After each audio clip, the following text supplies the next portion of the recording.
The U.S. president has immense wartime powers to act unilaterally to protect the United States against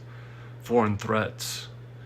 I believe that in 2020, with the release of the manufactured bioweapon COVID-19 from the Wuhan lab in China, and based on the fact that many officials and politicians in our government and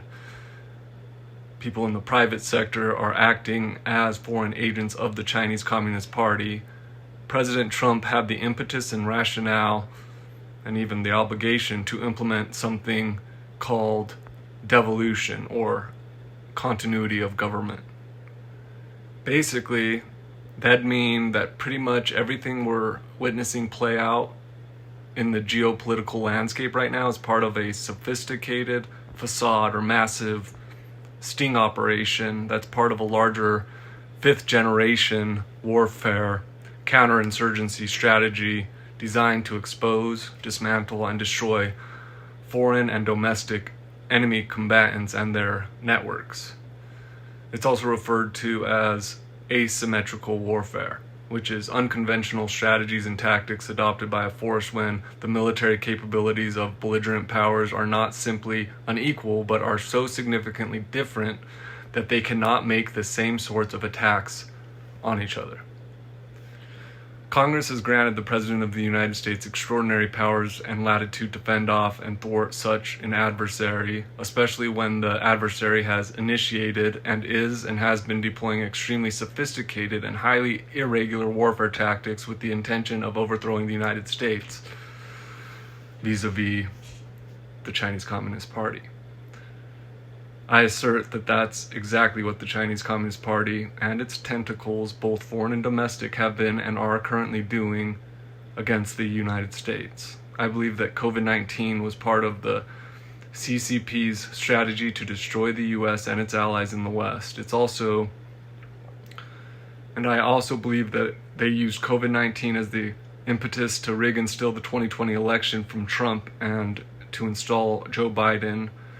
who's a puppet of the CCP. I believe that President Trump and top-level military generals have basically allowed the CCP and their domestic insurgents to believe they're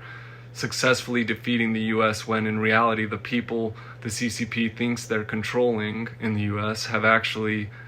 made secret deals with, let's call them white hats, the good guys in the American military, i.e. Immunity agreements and or other more favorable plea agreements, and are actually playing a role in defeating the CCP. I believe Biden is one such case, possibly, and maybe Clinton's, Obama, Pelosi, Schumer, McConnell, Schiff,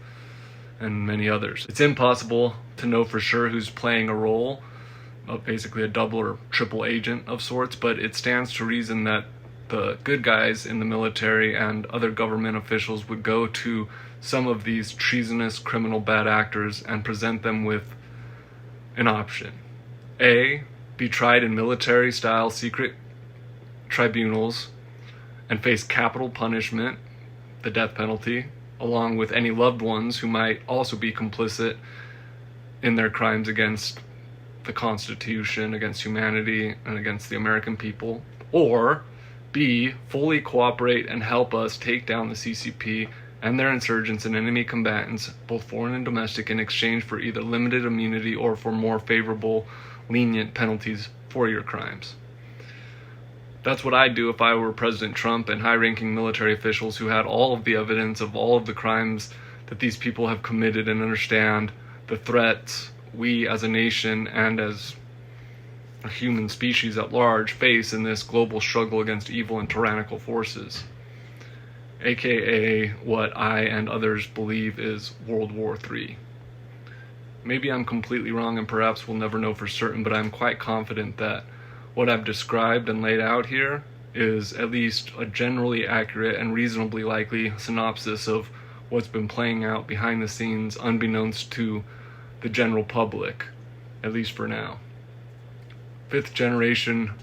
information, psychological and biological warfare, spiritual warfare.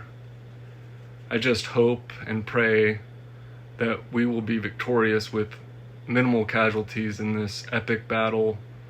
and that the truth the whole truth, and nothing but the truth will be publicly revealed in the not too distant future. I know that at some point the truth will come to light, just as Christ himself has said, "For there is nothing hidden that will not be revealed, neither anything secret that will not be known and come abroad."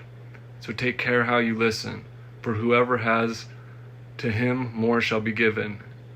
and whoever does not have, even what he thinks he has will be taken away from him. Luke 8:17 and 18. God bless.